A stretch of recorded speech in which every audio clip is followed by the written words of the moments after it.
I'm getting ready to assemble the drive shaft and install it inside the swing arm on this 1983 R100RS. This is the shaft, and this is the end that connects to the transmission output flange with 4 bolts. And this end is splined, and it will take the bell coupling which connects to the rear drive.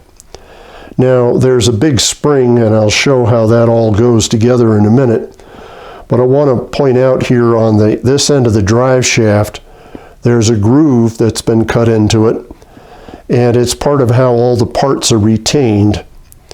There's a ring that's been machined with a groove on one face and it's flat on the other, and that'll slide down like this. And then there's a snap ring that'll fit in the groove, and the big spring will push this up to lock the snap ring into the groove, therefore holding all the parts together. Now the parts that go on is this spring retaining ring at the bottom, so it slides down like that. And then here's the big spring, and it slides right on top. And then there's a yoke which is splined, and it slides down over the shaft and onto the splines. It's a tight fit. There it goes. So it'll fit right down on the top of the spring. And then this is the yoked end of the bell housing. And you'll notice that the bell housing has no splines. So it just slides over like that. And then the ring will go in and the snap ring will go on, which will retain all of the parts.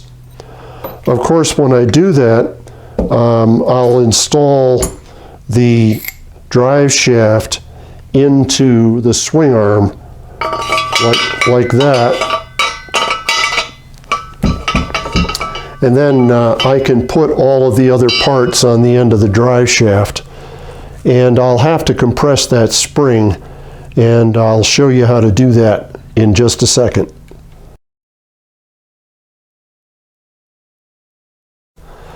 This is the CycleWorks tool I have to compress the spring on the drive shaft. It's got a plate with a machined groove that will take the bell coupling, and a second plate that has tapped holes and some all-thread screw rod. It also has 4 large flat washers, thick flat washers, 2 nuts, and a couple of coupling nuts. So the way it goes together is you thread the all-thread rod into the threaded base plate, and I like to put it in fairly far so I can put a flat washer and a nut on the end.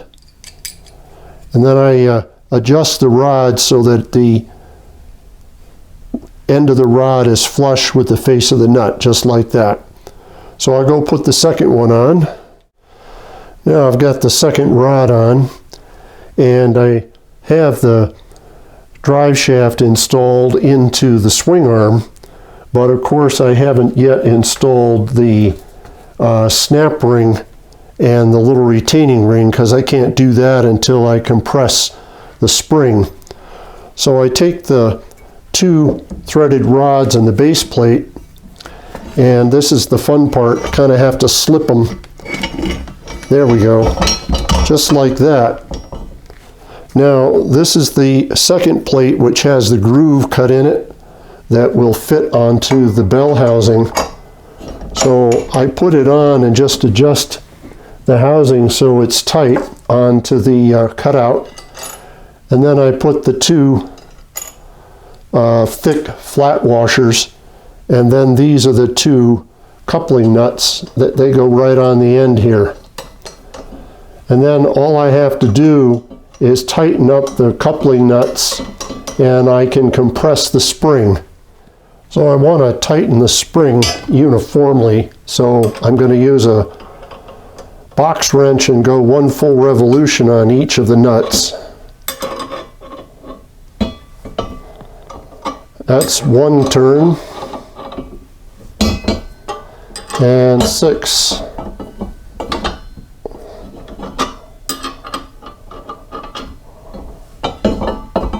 Okay, so the spring is fairly full compression, and I have plenty of room on the end of the shaft that I can slip the retaining ring in over the end, and then I can work to get the snap ring installed. Now, to install the snap ring, I'm going to use some snap ring pliers, and I can use it then to expand the ring enough that I can get it to go over the end of the shaft and down into the groove.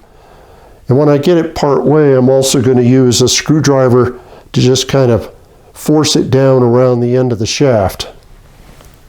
So I have the snap ring installed, and there's a groove in the edge of the shaft used to get the ring out, but you can see that the ring is all the way around the groove. Getting it in was interesting. What I found worked is if I put the snap ring pliers with the ring on the end all the way down, I could see when I got it expanded enough, then I could take a screwdriver and push the edge of the ring down over the edge of the shaft, and then it snapped on. Only took about 2 tries to get that to go, so it wasn't all that hard. Now that I've verified that the snap ring is in the groove, I can take the pressure off. But as I do it, I want to look inside and watch the snap ring and the backing ring that has the little groove cut in it. I want to make sure that that ring comes up as I take the pressure off and catches the snap ring and secures it. So as I did to put it on, I'm just going to take and drop 1 revolution on each nut so the spring pressure is released uniformly. And as I do it, I'm just going to keep my eye on that retaining ring inside and make sure it comes up uniformly against the snap ring.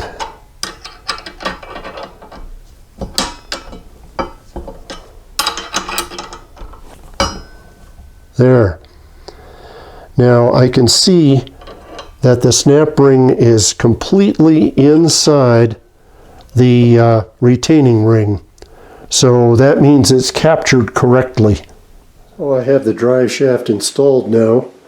This is the end that's going to go onto the rear drive, and then if I push it the other way, you can see this is the end that goes to the transmission. I had that swing arm powder coated, so it's looking pretty nice.